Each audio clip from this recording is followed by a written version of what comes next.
Hello hi friends, welcome to Darshini kitchen. இன்றைக்கி நம்ம கிச்சனில் என்ன பார்க்க போகிறோம்னு பார்த்தீங்கன்னாக்கா ஒரு ஃப்ரை தான் ஃப்ரெண்ட்ஸ் பார்க்க போகிறோம். இது வந்து சாம்பார் சாதம், ரசம் சாதம், காரக்குழம்பு, தயிர் எல்லாத்துக்குமே, மோர் சாதம் எல்லாத்துக்குமே நல்லாயிருக்கும் ஃப்ரெண்ட்ஸ்.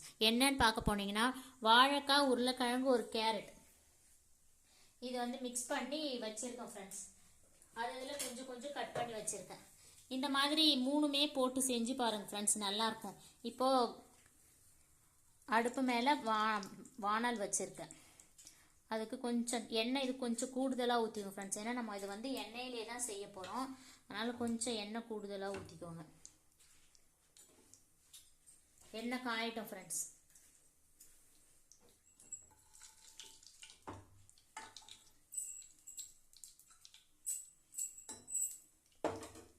இங்கே பாருங்கள் ஃப்ரெண்ட்ஸ், வாழைக்காய், உருளைக்கிழங்கு, கேரட் இந்த மாதிரி நீட்டாக அழகாக கட் பண்ணி வச்சுருக்கோம் ஃப்ரெண்ட்ஸ். இப்போது இந்த எண்ணெய் காஞ்ச உடனே இதெல்லாம் அப்படியே நம்ம இதை வந்து எடுத்து போட்டுடலாம் ஃப்ரெண்ட்ஸ். இந்த மாதிரி ஒன் டைம் செஞ்சு பாருங்கள், நல்லா இருக்காதுன்னு நினைக்காதீங்க. ஒரு டைம் ட்ரை பண்ணி பாருங்கள் ஃப்ரெண்ட்ஸ். டேஸ்ட் வந்து நல்லாயிருக்கும் நமக்கு. இப்போ எண்ணெய் சூடாயிடுச்சு, நம்ம வந்து காயை வந்து அதுக்குள்ளே போட்டுக்கலாம்.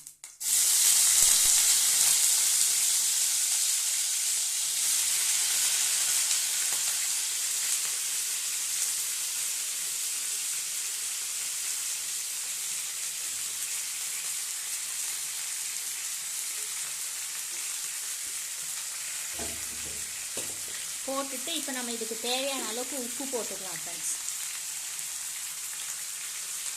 இந்த காய்க்கு தேவையான அளவு உப்பு இப்போவே போட்டுருங்க. ஏன்னா உப்பு பட்டுச்சுனாக்கா காய் வந்து சீக்கிரமாக வந்து நமக்கு வந்து வதங்கிடும் ஃப்ரெண்ட்ஸ். அதனால் போட்டுட்டு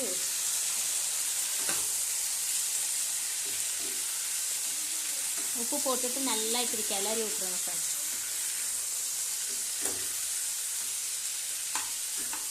கிளறி விட்டுட்டு ஒரு மூடி போட்டு ஒரு 5 மினிட்ஸ் அப்படியே மூடி வைங்க ஃப்ரெண்ட்ஸ். ஒரு 5 மினிட்ஸ்லேயே பாருங்கள், நல்லா காய் வந்து எண்ணெயிலே நல்லா வதங்கி வெந்துடுச்சு. அதுக்கு தண்ணியெல்லாம் எதுவுமே தேவையில்லை.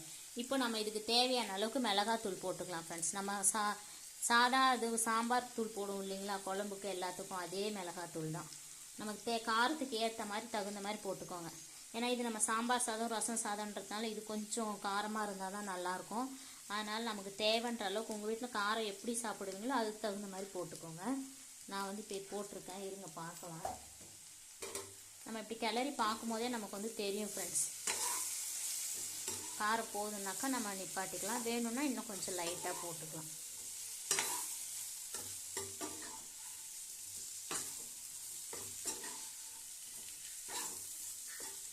எவ்வளோ சூப்பராக கலர்ஃபுல்லாக இருக்குது பாருங்கள் ஃப்ரெண்ட்ஸ், பார்க்கும்போதே. நமக்கு இப்போ இந்த மிளகாத்தூள் வந்து போதும் ஃப்ரெண்ட்ஸ். இவ்வளவே போதும். கலர் கரெக்டாக இருக்குது. இன்னும் லைட்டாக வேணும்னா கூட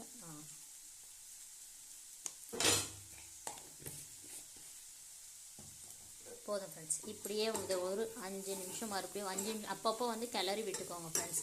5 நிமிஷம் தேவையில்ல, ஒரு 2 நிமிஷம் பார்த்தா நல்லா அந்த பச்சை வாசனை போகிற அளவுக்கு. அதுக்காக தண்ணியெல்லாம் ஊற்ற தேவையில்லை, நமக்கு இந்த எண்ணெயில் அது வதங்கி வந்துடும்.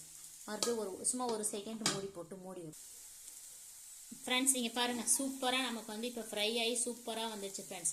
இதே மாதிரி நீங்களும் ஒரு நாளைக்கு செஞ்சு பார்த்துட்டு ஒரு 5 மினிட்ஸ் போதும் ஃப்ரெண்ட்ஸ் நமக்கு இந்த பொரியல் செய்யறதுக்கு. ஆனால் டேஸ்ட்டு ரொம்ப சூப்பராக இருக்கும். நம்ம காய் கட் பண்ணுறதுக்கு தான் டைம் ஆகும். காய் கட் பண்ணிட்டு வந்தோம்னா ஒரு 10 மினிட்ஸ்லேயே நம்ம இதை வந்து செஞ்சு முடிச்சிடலாம் ஃப்ரெண்ட்ஸ். நல்லாயிருக்கும். நீங்கள் சாம்பார் சாதம், ரசம் சாதம் எல்லாத்துக்குமே ஒரு நாளைக்கு நீங்களும் இதே மாதிரி உங்கள் வீட்டில் செஞ்சு பார்த்துட்டு எப்படி இருந்துச்சுன்னு சொல்லுங்கள் ஃப்ரெண்ட்ஸ். நம்ம சேனலை எல்லோரும் பாருங்கள், சப்ஸ்கிரைப் பண்ணுங்கள், கமெண்ட் பண்ணுங்கள், எல்லாருக்கும் ஷேர் பண்ணி விடுங்க. நம்ம சேனலுக்கு ஆதரவு கொடுங்க ஃப்ரெண்ட்ஸ். ஓகே, தேங்க்யூ, பாய்.